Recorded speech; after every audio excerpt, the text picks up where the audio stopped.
కొంతమంది రాజుడు ఈ శాల భాగంగా వెళితే వశిష్ఠ మహాముని ఆశ్రమం ఉన్నది. అక్కడ ఆశ్రమం ఉన్నది. ఆశ్రమంలో పాండవం ఉన్నది. ఆ పాండవులో ఉదకము ఉన్నది అంటే నేను చూశారు. ఈ పాండవులో ఉదకము కనుక మన రాజుగారికి ఇచ్చినట్లయితే మనకు బహుమతిస్తాడు అని చెప్పి ఆ రాజుడు ఆ పాండవులో ఉదకము తీసుకుని అయ్యా వాళ్ళ దగ్గర నేడ వస్తున్నారు.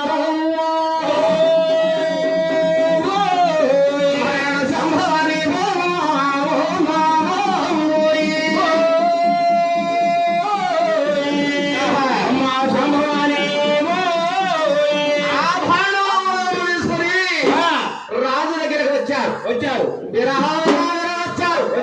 రాజుగారు అదిగో భార్యలు వదలమనేసి వచ్చారు. మా భార్య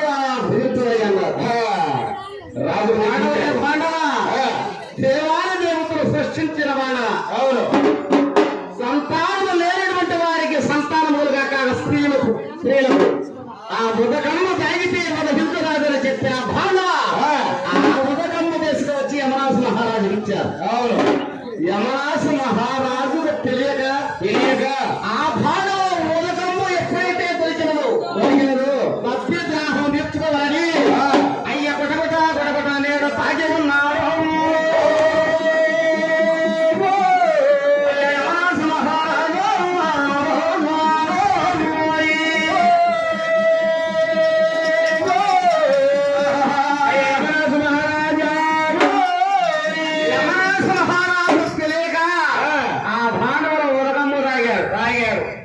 హాజరా 7 గడియలకు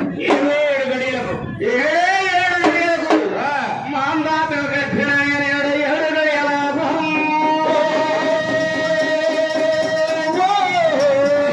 సంభవాని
యమరాజు గర్భిణి వచ్చినది. మహారాజు గర్భిణి వచ్చి 7 గడియల కల్లా గర్భిణి వచ్చినది. ఏంటి మగవారి గర్భం వచ్చిందా? మరేం చేస్తా స్త్రీకి వచ్చే గర్భం అది. అవును, ఆ ఎరుగుగా యమరాజు మహారాజు గారు రాజపుడులు తెచ్చి ఉన్నారు. ఆ భాండవుల వదగమ్మ తాగాడు కనుక యమరాజు గర్భిణి 7 గడియలకు కొనుగు రాడా 9 గడియలకు తన వారు యమరాజు నేడు తలవంపులాయ రే రాజపురారా గడియకు గర్భం పెరుగుతున్నది. అర్థం కావడం లేదు. ఎక్కడి నుంచి తీసుకువచ్చారా ఈ ఉదకం? అవును, ఇది ఉదకం భుజించిన నాటి వచ్చి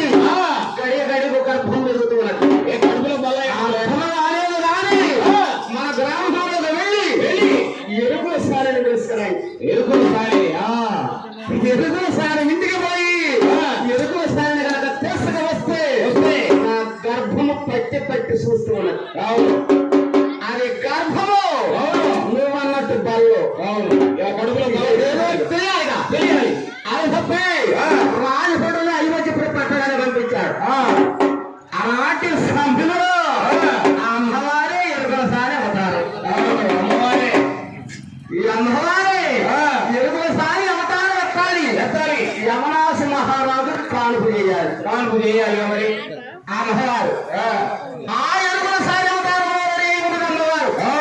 అప్పుడు వచ్చారు రాయపడు తల్లి ఎరువుల సారి అది మా పిల్లలు రాజుగారికి ఏమిటో గడియ గడియ గర్భం ఉన్నది అర్థం రాలేదు అర్థం రాలేదు తల్లి రావమ్మన్నారు అప్పుడు అమ్మవారు ఎరుగేసారి పల్లాపోరిలో గుట్టు తీసుకుని అమ్మవారే అయ్యమ్మ మహారాజు దగ్గర వచ్చి ఉన్నాను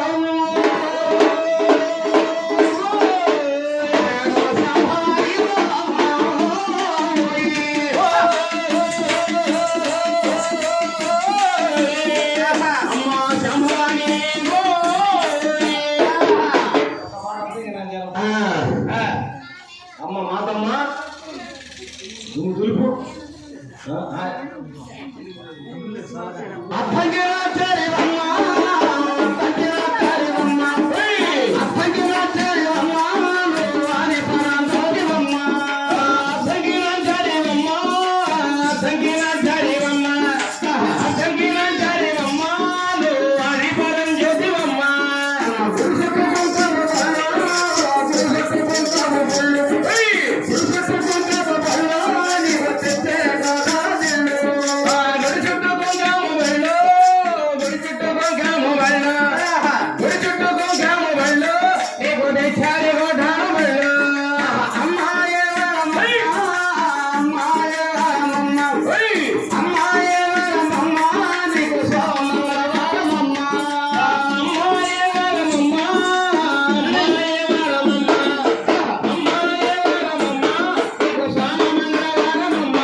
అలాంటి సమయంలో అమ్మవారు ఎరుగుల సాయపదాలలో వచ్చి ఆ యమనాథ మహారాజు గర్భము పట్టి పట్టి చూశాడట. పట్టి పట్టి చూస్తే అమ్మవారు ఆలోచించినది దేవాను దేవతల సృష్టి ఆ కలియుగంలో దేవాలు చేస్తాయి.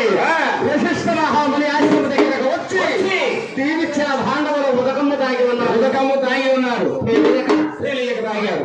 ఆ యమనాథ మహారాజు తెలియక తాగాడుగా సత్తులకు రావాల్సిన గర్భమే పురుషునికి వచ్చేది. యమనాథ మహారాజా నీకు గర్భిణి వచ్చేదయ్యా. నీవు గర్భులుగా వచ్చేవయ్యా. నువ్వు వారం నడుము నొప్పుగా విరిగట్లేదని నాలుగు బాబు నడుము నొప్పులు విరిగినట్లేదని ఆ యమనాథ మహారాజు ఇక అప్పుడు అంటూ ఉన్నాడు, అయ్య కొత్త కొత్త కన్నీరు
ఒకసి ఆమె పైన ఒరిగి ఉన్నాడు. ఇక నా ముఖపు ఎక్కడ చూపిస్తాను? పట్టణంలో ప్రజలు నేను ఏ విధంగా వెళ్ళను, పట్టణం లోపలికి వెళ్ళలేను. రాజ్య పరిపాలన